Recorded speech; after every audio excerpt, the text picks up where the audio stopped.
하겠습니다. 95문입니다. 우리 같이 한번 읽어봅니다. 시작. 도덕법은 모든 사람에게 어떻게 유용합니까? 자, 도덕법은 모든 사람에게 어떻게 유용합니까? 예, 도덕법이 어떻게 유용한가? 자, 이 주제를 다루는데요. 자, 답 같이 한번 보겠습니다. 자, 시작.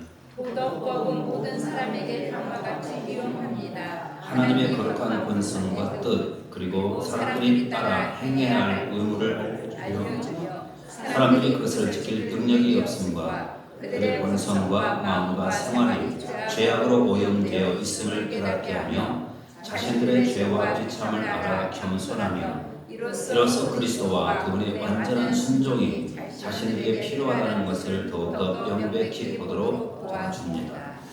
예, 무슨 말인가 이것을 또 나누어서 또 자세하게 살펴보겠습니다.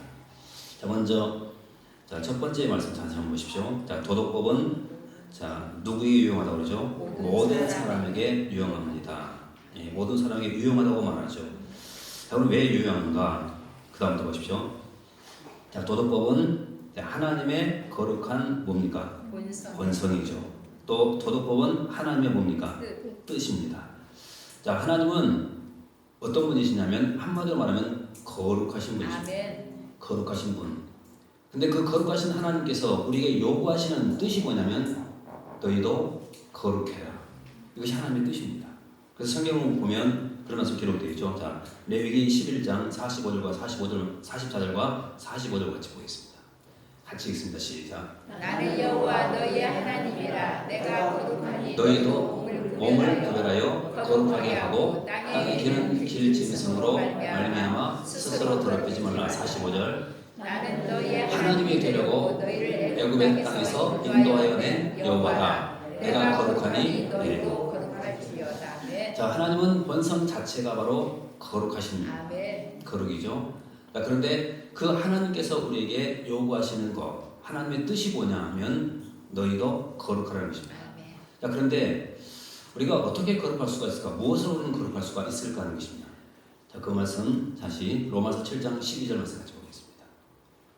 로마서 7장 12절입니다. 자, 시작. 이로써 보건대 율법은 거룩하고 계명도 거룩하고 의로우며 네, 보십시오. 자, 하나님께서 분명히 내가 거룩하니 너희도 거룩해라. 그러면서 우리에게 주신 것이 있는데 그것이 도덕법입니다. 도덕법. 그래서 로마서 7장 12절 말씀에 이렇게 말씀하죠. 이로 보건대 율법은 뭐합니까? 거룩하고 계명도 거룩하다. 자, 거룩하신 그 하나님께서 우리에게 거룩한 삶을 요구하면서 주신 것이 뭐냐면 바로 율법인데 이 율법을 가리켜서 성경은 이렇게 말하죠. 거룩한 것이다. 거룩한 것이다. 그렇게 말합니다. 자, 그래서 내가 거룩해지는 비밀은 한마디로 말하면 율법을 완벽하게 지키면 되는 것입니다. 왜냐하면 그 율법 자체가 바로 거룩한 것이기 때문에 그렇습니다. 여러분 생각해 보십시오. 여러분 율법이 나쁜 것입니까? 아니면 좋은 것입니까? 좋은 거죠. 네, 율법 자체는 흠이 없습니다. 굉장히 좋은 겁니다. 그래서 율법은 거룩한 것입니다.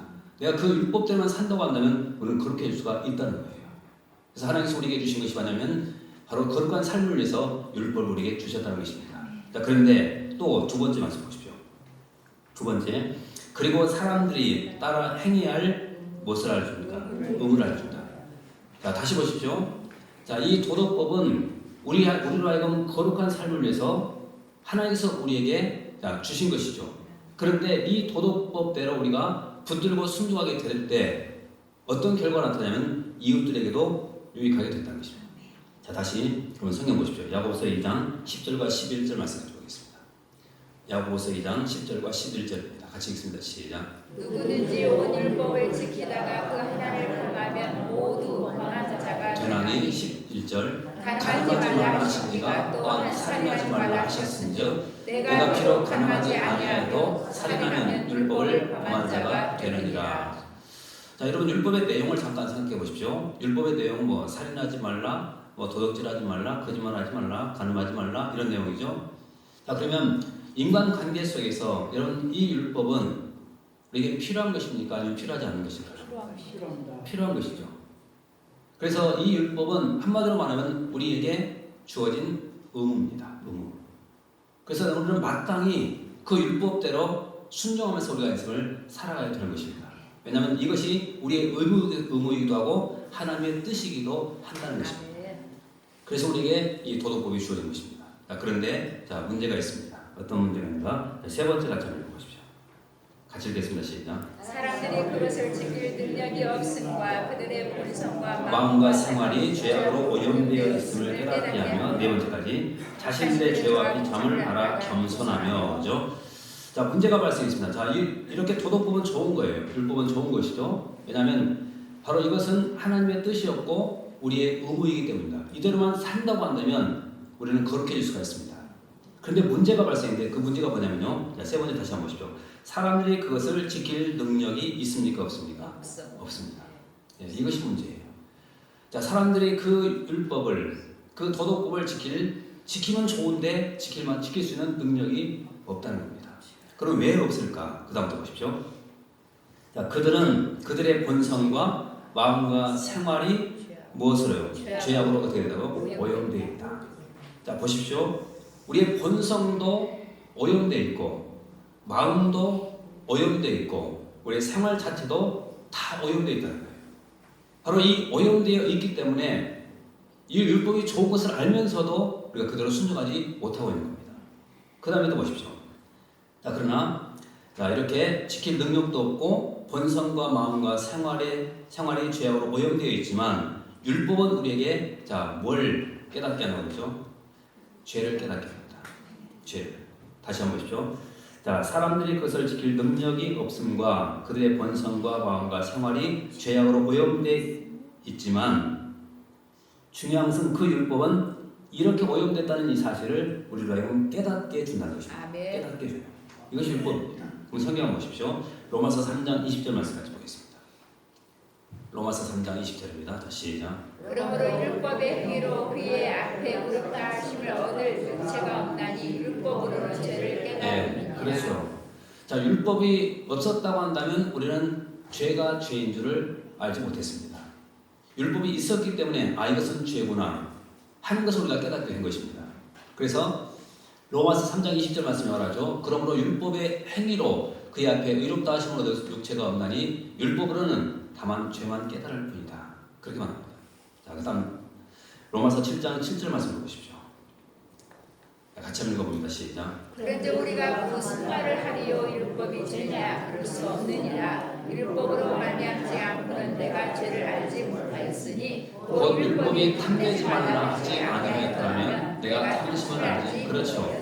율법이 그렇게 말씀하지 않았다고 한다면 우리는 죄를 알지 못했다는 것입니다. 그래서 율법은 우리로 하여금 뭘 가르쳐주냐면 죄를 가르쳐줍니다. 죄. 근데 문제는 우리가 그 율법을 범하고 말았죠. 그래서 내가 죄인이라는 사실을 깨닫게 된 것입니다. 자, 다시 말하면요. 분명히 율법은 선하고 좋은 것입니다. 그런데 우리는 그 율법을 지킬 만한 능력이 없습니다. 왜냐하면 이미 우리는 부패되어 있기 때문입니다. 우리의 마음도 부패되어 있고 생각도 부패되어 있고 행동까지도 다 부패되어 있습니다. 그래서 지킬 수가 없습니다. 그리고 네 번째 한번 보십시오. 자, 자신들의 죄와 비참을 알아 겸손하게 하고 이것이 율법의 역할이죠. 도덕법의 역할입니다. 자, 죄로 오염된 것을 우리가 깨닫고 그 다음에 자신들의 죄와 비참을 알아 우리는 겸손하게 살 수가 있다라고 말합니다. 자, 그럼 성경 잠깐 보십시오. 로마서 3장 9절 말씀까지 보겠습니다. 로마서 3장 9절입니다. 시작. 그러면 어떠하냐? 우리는 나으냐? 결코 아니라 유대인이나 헬라인이나 다 죄 아래 있다고 우리가 이미 선언된. 그렇죠. 자, 그러면 어떠하냐? 우리는 나으냐? 결코 아니다. 유대인이나 헬라인이나 다 어디 있습니까? 죄 아래 있습니다. 그러니까 모든 사람들이 다 죄 아래 있다. 그렇게 말합니다. 또 보십시오. 로마서 3장 23절 말씀까지 보겠습니다.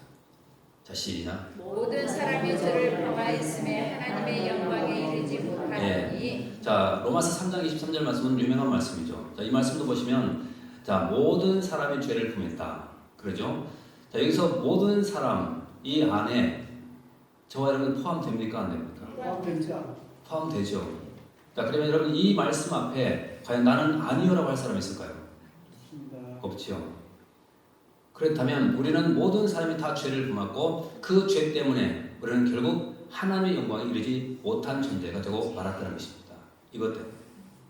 자, 그러면 나도 죄인이고 여러분도 죄인이고 우리는 똑같이 하나님 앞에 다 죄인입니다. 그 영광에 이르지 못하는 죄인입니다. 그러면 여러분 죄인이 죄인을 판단할 수 있습니까? 없습니까? 판단 못하죠. 비판할 수 있습니까? 없습니까? 못하죠. 왜냐하면 똑같은 죄인입니다. 하나님 앞에는. 그럼에도 불구하고 오늘 우리의 삶을 가만히 보십시오. 우리는 나는 마치 의인인 양 이웃들을 판단하고 비판하고 흉보고 이런 일이 얼마나 많습니까? 여러분 이 자체가 바로 뭐냐면 내가 죄인이 아니라는 그런 증거입니다. 나는 깨끗하고 나는 착한데 당신은 죄인이고 당신은 더럽다고 그렇게 말하고 있습니다. 여러분 얼마나 이것이 하나님 앞에 어리석은 일인지 압니까? 성경 잠깐 보시면요. 요한복음 8장에 보시면 이런 사건이 기록되어 있습니다. 어떤 한 여인이 가늠하다 현장에 붙들렸죠. 사람들이 끌고 왔습니다. 그리고는 예수님 앞에 끌고 와서는 이렇게 물어보죠.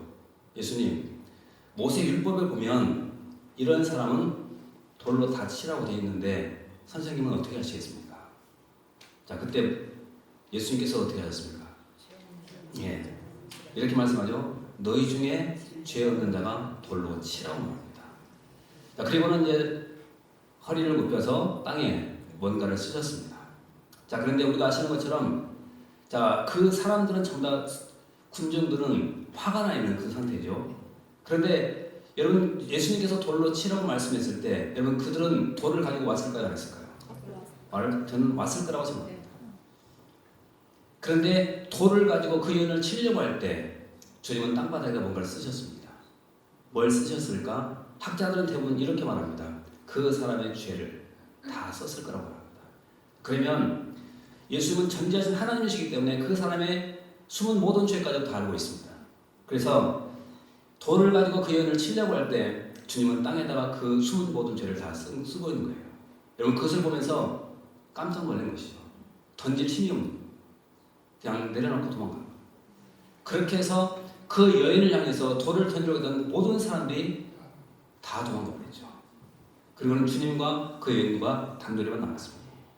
여러분 이 사건이 주는 메시지가 뭡니까? 죄인 아닌 사람이 한 사람도 없다는 것입니다. 여러분 그렇다고 생각해 보십시오. 우리 주변에도 보면 그런 여인들이 너무나도 많이 있습니다. 그런 죄인들이 너무나도 많이 있다는 거예요. 그렇다면 여러분들도 돌을 들어서 그 여인을 향해서 집어 던질 수 있겠습니까? 안 되죠. 그런데도 불구하고 우리는 계속해서 이 돌을 던지는 인생을 살고 있다는 것입니다. 여러분 돌 던지지 마십시오. 성경은 뭐라고 하냐면 나도 똑같은 죄인이라는 거예요. 똑같은 죄. 모든 사람이 죄를 범하였음에 하나님의 영광에 이르지 못했다고 말합니다. 결국 모든 죄를 파괴한 죄입니다. 그래서 우리가 이웃의 실수를 바라볼 때마다 뭘 생각해야 되냐면 비판하는 것이 아니라 그 사람의 죄도 내 안에 있다는 것을 발견해야 됩니다. 그리고 주님 앞에 겸손히 엎드려 우리가 기도할 때 하나님의 은혜를 우리가 경험하게 되는 것입니다. 아멘. 자, 그러면 다섯 번째 다시 한번 보십시오. 다섯 번째 같이 읽겠습니다. 시작. 이로써 그리스도와 자, 이로써 그리스도와 여섯 번째까지요. 그분의 완전한 순종이 자신들에게 필요하다는 것을 더욱더 명백히 보도록 도와줍니다. 예, 자, 쭉 한번 요약해 보십시오. 첫 번째는 자, 이 도덕법은 자, 모든 사람이 이렇게 유용합니다. 그렇죠? 자, 어떻게 유용한가? 하나님은 원래 본성이 거룩하신 분입니다. 그리고 그분의 뜻도 역시 거룩입니다. 근데 그 거룩하신 하나님께서 우리에게 바로 거룩한 삶을 명령했습니다. 그리고 그 거룩한 삶을 살 수 있도록 우리에게 주신 것이 있는데 그것이 바로 도덕법입니다. 율법입니다. 자, 그런데 문제는 그 율법을 지킬 만한 능력이 우리에게 없다는 거예요. 왜 그런가 하면 이미 우리는 부패되어 있기 때문입니다. 그래서 생각도 부패되어 있고 마음도 부패되어 있고 행동까지 다 부패되어 있었습니다. 그런데 부패한 우리가 그 하나님의 율법 앞에 서보니까 뭘 발견하면 내가 율법을 깨뜨린 죄인인 것을 발견하게 된 것입니다. 자, 그러면 죄인인 것을 발견했다고 한다면 과연 어떻게 될까요? 이 문제를 해결하기 위해서는 그 율법 앞에서 누구를 발견하냐면 살 수 있도록 예수를 발견하는 것입니다. 바로 그것이 다섯 번째와 여섯 번째입니다. 다시 보십시오. 자, 갈라디아서 3장 24절 말씀해 보겠습니다. 갈라디아서 3장 24절부터 보겠습니다. 갈라디아서 2장 3장 24절 같이 한번 읽어봅니다. 시작. 이같이 율법이 우리를 그리스도께로 인도하는 초등교사가 되어 우리로 하여금 믿음으로 말미암아 의롭다함을 얻게 하려 함이라. 예. 이 말씀은 자주 제가 말씀드린 내용이죠. 자, 이같이 율법이 우리를 그리스도께로 뭐합니까? 인도한다. 예. 그래서 율법은 우리에게 그리스도께로 자꾸 인도해 가는 거예요. 이것이 율법의 역할입니다. 자, 처음에는 율법이 굉장히 거룩한 것입니다. 율법 자체가 나쁜 것은 결코 아니에요. 그런데 우리가 율법을 깨트려 버렸다는 것입니다. 그런데 여러분, 율법을 깨트린 그 죄인에게 뭐가 있냐면 형벌이 있죠. 형벌. 그런데 그 형벌로부터 내가 구원받으려면 어떻게 해야 될 것인가? 예수께로 가라는 겁니다. 아멘. 예수께로. 자, 그러면 생각해 보시죠. 왜 예수께로 가야 될까요? 왜? 예. 한마디로 말씀드리면 예수님은 율법을 완전히 이루신 율법의 마침이 되셨기 때문에 그렇게 말합니다. 다음 성경 방금 보십시오. 자, 갈라디아서 3장 21절과 22절 말씀도 잠깐 보겠습니다. 같이 읽습니다. 시작. 그러면 율법이 하나님의 약속들과 반대되는 것이냐? 결코 그럴 수 없느니라. 만일 능히 살게 하는 율법을 주셨더라면 의가 반드시 율법으로 말미암았으리라. 22절. 그러나 성령이 모든 것을 죄악에 가두었으니 이는 예수 그리스도를 믿음으로 말미암아 약속을 믿는 자에게 자, 예수 그리스도를 구주와 주로 믿는 자들에게 율법이 아니라 이제는 믿음으로 말미암아 우리는 의롭다함을 얻게 된다는 것입니다.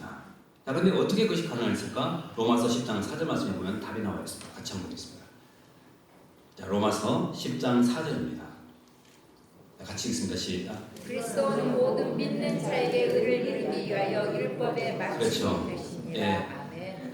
여러분 보십시오. 왜 율법을 깨뜨린 우리 죄인이 예수님께로 가야지만 우리가 살 수가 있을까 하는 것입니다. 그 이유는 지금 로마서 10장 4절 말씀에 기록되어 있습니다. 그리스도는 모든 믿는 자에게 의를 이루기 위하여 율법이 뭐가 됐습니다?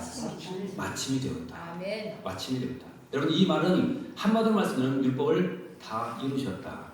그를 다 이루셨다. 여러분 그래서 예수님께로 가기만 하면 주님께서는 그 모든 율법을 다 이루신 분이시기 때문에 우리에게 의를 주시고 우리로 하여금 살게 해주신다는 것입니다. 아멘. 여러분 그래서 예수 그리스도 그분밖에 없습니다. 여러분 그분만 항상 붙들고 인생을 살아가십시오. 그러면 그분의 의로 우리는 의롭다함을 얻고 그분의 믿음으로 우리는 구원받고 또 그분의 이 모든 순종함으로 우리가 주 앞에 칭찬하는 인생을 살게 되는 것입니다. 잠시 끝까지 주를 믿는 이 귀한 믿음으로 또 승리하시고 또 쓰임받는 저와 되시기를 주님을 축원합니다. 잠시 또 기도하겠습니다. 말씀 또 붙들고 기도하시겠는데요. 특별히 또 오늘 말씀 또 깊이 또 묵상해 보십시오. 우리는 이미 율법을 깨트린 그런 죄인입니다. 그런데 주님을 믿음으로 말미암아 그저 값없이 우리는 의롭다함을 얻고 구원을 받게 되었습니다. 여러분 얼마나 감사합니까? 지옥 갈 백성이 천국 가게 되었으니 이것만큼 감사할 일이 세상에 어디가 있겠습니까? 여러분 이 일에 대해서 감사하고 끝까지 믿음 변하지 않도록 그리고 변절되지 않도록 지켜달라고 또 간절히 기도하시고 또 우리 교회를 위해서 기도하시고 여러분 또 가정을 위해서 기도하시고 우리 성도들을 위해서 기도해 주시길 바라겠습니다. 잠시 더 통성 기도합니다. 하나님 아버지 은혜를 감사합니다. 또 귀한 시간 저희들